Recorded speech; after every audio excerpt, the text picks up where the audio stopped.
আসসালামু আলাইকুম ভিউয়ার্স। আজকে আমি গ্রামীণ বাংলার কৃষকেরা কিভাবে পেঁয়াজ লাগিয়ে দিচ্ছে বর্তমান সময়ে সেই দৃশ্য এই মুহূর্তে আমি আপনাদের মাঝে তুলে ধরছি। ভিউয়ার্স, এই যে আপনারা দেখতে পাচ্ছেন, এখন কৃষকেরা অনেক ব্যস্ত রয়েছে, ব্যস্ত সময় পার করছে।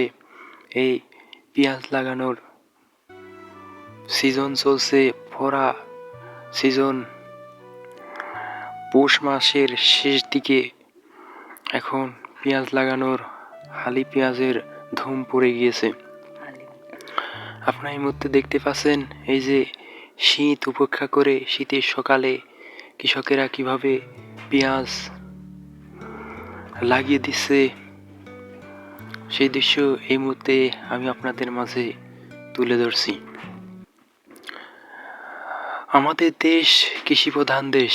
এদেশের কৃষকেরা কঠোর পরিশ্রম করে সোনার ফসল ফলায়।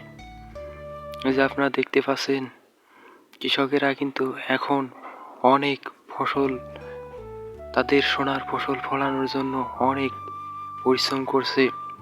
এই যে কিভাবে পেঁয়াজ লাগিয়ে দিচ্ছে আপনারা এই মুহূর্তে দেখতে পাচ্ছেন, লাইন ধরে। আমাদের দেশে বিভিন্ন জেলাতে এই পেঁয়াজ চাষ করা হয়ে থাকে। তার মধ্যে পাবনা, ফরিদপুর, রাজবাড়ীতে সবচেয়ে বেশি পেঁয়াজ চাষাবাদ হয়ে থাকে। এই মুহূর্তে আপনারা দেখতে পাচ্ছেন কৃষকেরা কিভাবে তাদের এই সোনার ফসল ফলানোর জন্য আপ্রাণ চেষ্টার মাধ্যমে এই সোনার মাটিতে পেঁয়াজ লাগিয়ে দিচ্ছে।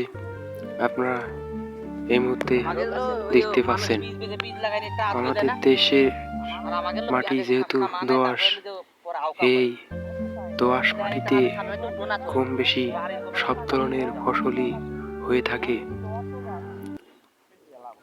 বিশেষ করে এই পেঁয়াজ পৌষ ও মাঘ মাস, এই 2 মাস মিলে কৃষকেরা পেঁয়াজ লাগিয়ে থাকে। এই মুহূর্তে আপনারা দেখতে পাচ্ছেন, এই যে পেঁয়াজ লাগানোর ধুম পড়ে গিয়েছে। আপনারা এই মুহূর্তে দেখতেই পাচ্ছেন, আমাদের দেশের কৃষকেরাই এই সোনার ফসল ফলানোর মাধ্যমে তারা তাদের সচ্ছলতা লাভ করে। এই তো ভিউয়ার্স, সবাই ভালো থাকবেন। আমি নেক্সট ভিডিওয়ে ফিরবো অন্য কোনো বিষয় আলোচনা নিয়ে বা মাঠের প্রাকৃতিক দৃশ্য নিয়ে। Wait and see for next video.